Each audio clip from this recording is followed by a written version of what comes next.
কান্তেশ্বরের রাজার বই চলবি না। না, এটা তো অপরাধ, অন্যায়। কারণ যে রাজা আজকে আমাদের কান্তেশ্বর এই গড় তৈরি করছে, ঠিক আছে, এটা ইতিহাস তো নাকি। তো আমি আজকে আসছি কান্তেশ্বর রাজার গড়, যেটা আমাদের কুচবিহার ডিস্ট্রিক্টে একটা বিখ্যাত একটা রাজার নাম কান্তেশ্বর রাজা। তো তার গড়ে আমরা আছি এখন, এই যে তার গড়ের যে মাঠটা পিকনিক স্পট, ঠিক আছে।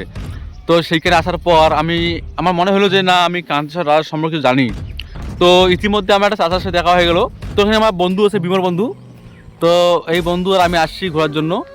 ঘোরার পরে দেখা গেলো আমার চাচার সাথে। চাচা এখন বলবে যে কান্তেশ্বর রাজা যে আসলো, রাজারা কি বিষয়, ও গল্পটা কি, এত বড় গড় তৈরি করছে, এত বড় কি ইতিহাসটা কি আছে। তাই যে এইটা হলো তাই যে বিশ্বকর্মার আছে, তারে ভাত আন্দা রাখা আর ডাল খাওয়া, ডাল আন্দা গড় আছে অতি আরো। আচ্ছা, ওটা ডাল পাক করে, হ্যাঁ ওটা কালে কাজুলি কুড়িয়া। হ্যাঁ, আচ্ছা। তারপর এটাই গেল ওর ওই ভিটে বাড়ি।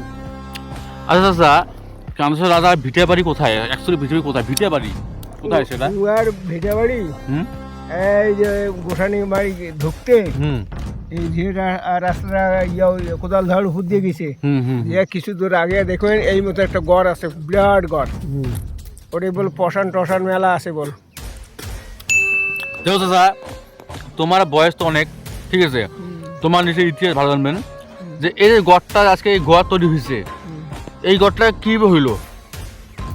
গাইতে সেটা তো আমরা কর না পাই, আমার বাপ দাদু কর না পাই। আচ্ছা, মানে অনেক আগে ঘটনা। এলে সম্পূর্ণ আগের ঘটনা। আচ্ছা, এই ঘটনাটা যখন হয়েছে তখন আমরা শুনলাম কি রাজা কান্তেশ্বর রাজার এটা গড়।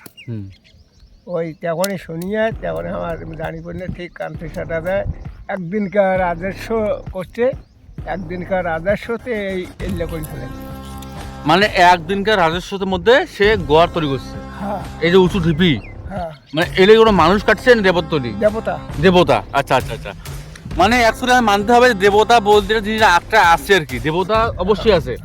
কারণ দেবতা ছাড়া সম্ভব না এত একটা গড় তৈরি করা। মোটামুটি এক রাইতে মানে তোমরা মতলব আমরা যারা আছি তাদের আমাদের মানতে হবে যে কান্তেশ্বর রাজার ক্ষমতা ছিল, সে দেবতার সাথে একটা কানেকশন ছিল, তাই না?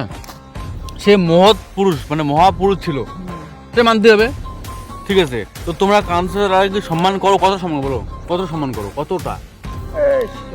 বই পর্যন্ত বেড়াইছিল। আচ্ছা আচ্ছা আচ্ছা, মানে সেই বইটা তোমার প্রস্তুত কি? যে তোমার গোসানি বাড়ি না এলা তো নাই মরি গেছে। কায় ওটা ছিল?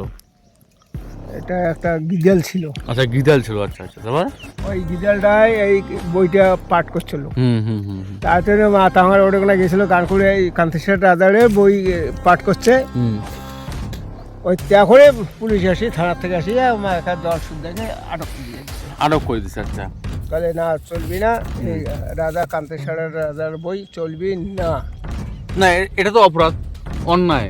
কারণ যে রাজা আজকে আমাদের কান্তেশ্বর এই গড় তৈরি করছে, ঠিক আছে, এটা ইতিহাস তো নাকি। তা সেই রাজার বই যদি চলে, আপত্তি থাকার পুলিশ প্রশাসন এবং রাজনৈতিক দল যেই হোক না কেন, তাদের কমপ্লেন থাকার মানে হয় না। কারণ আমাদের কুচবিহার ডিস্ট্রিক্ট গর্ব, এটা আমাদের গর্ব, তাই না? গর্ব, আমরা গর্ব করি যে না, একটা রাজা ছিল যে রাজা এক রাতের মধ্যে একটা গড় তৈরি করে দিচ্ছে, এত বড় একটা গড়। তার ক্ষমতা নিশ্চয়ই আছে, হ্যাঁ। সেটা হয়তো মানে কয়েকশো বছর আগে ঘটনা, যেটা আমি জানি না, তুমিও জানো না, তোমার বাবুও জানে না, তোমার দাদু জানে না, তোমার কেউই জানে না। এখন এই দুনিয়ার সৃষ্টি হয়েছে তখনই তৈরি করছে। হ্যাঁ, তো সবাইকে মানতে হবে কান্তেশ্বর রাজার গড় একটা এমন গড় যার ইতিহাস এখনো কেউ সঠিক বলতেই পারে না। তার ইতিহাস হয়তো সেই সময় ক্যামেরা ছিল না, মানে ভিডিও ছিল না, ফটো ছিল না, ঠিক আছে, এটা একটা বহুত বড় ইতিহাস। তো সেই ইতিহাসটাকে আমাদের কুচবিহারবাসী হিসাবে অবশ্যই ধরে রাখবো।